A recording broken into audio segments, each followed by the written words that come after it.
here's a question to piggyback off of that. What is your favorite respawn? I suppose everything in Halo is respawn, but just I guess in esports in general, what is your favorite game mode / respawn game mode? Okay, so that in terms of Halo specifically, it may change between games. I was going to say, every game has a series of different modes. It's very different depending on which iteration of Halo you're talking about. Currently, I love the game changes that they made for Oddball, and I really do wish that they'll make the same changes, since it is a live service game, down the road for Strongholds. I think that round-based mentality where it's not short rounds allows... I can't stand Strongholds. Great composure. But here's the thing. Imagine Strongholds in the same aspect of Oddball, where it's first to 100 and 3 round base. Yeah. I think it's incredible because you can adjust to the way that you're... very healthy change. I mean... Now, interestingly, being like a COD guy, like I look at everything through that lens.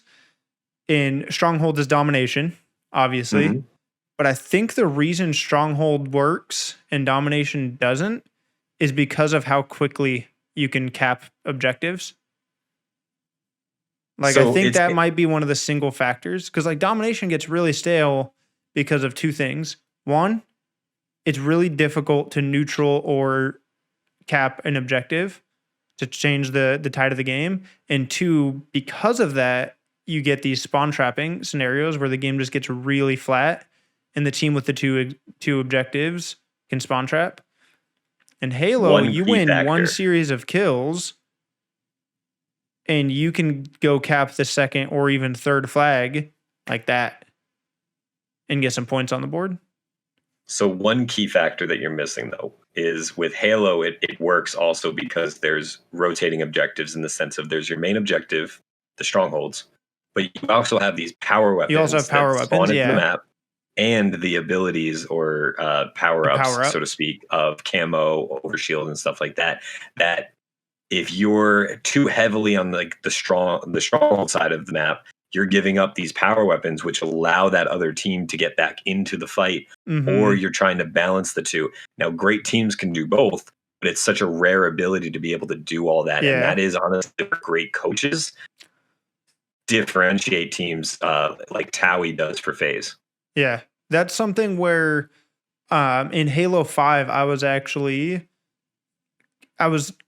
of me was upset because they gave you the timers above the power weapons and stuff. Whereas in old Halo, like that was all on the players and coaches keeping the mental side of old Halo 1, 2, 3. I almost can't fathom the amount of power-ups and power weapons that the players and coaches had to constantly keep track of. Just mental notes, just looking at the clock. Or, sometimes coaches would have take physical stuff. Sometimes coaches would, if they were on stage, they'd have stopwatches and notes and stuff. But like, I don't think that Halo's necessarily easier now.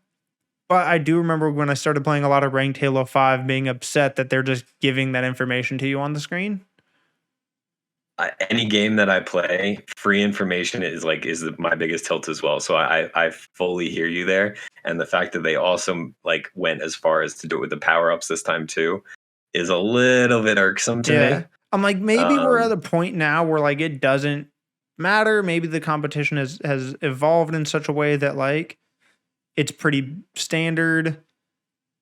But the more critical thinking that you have to do in a split second, the better the esport, the more competitive it is, the more people stand out, the truly great people stand out.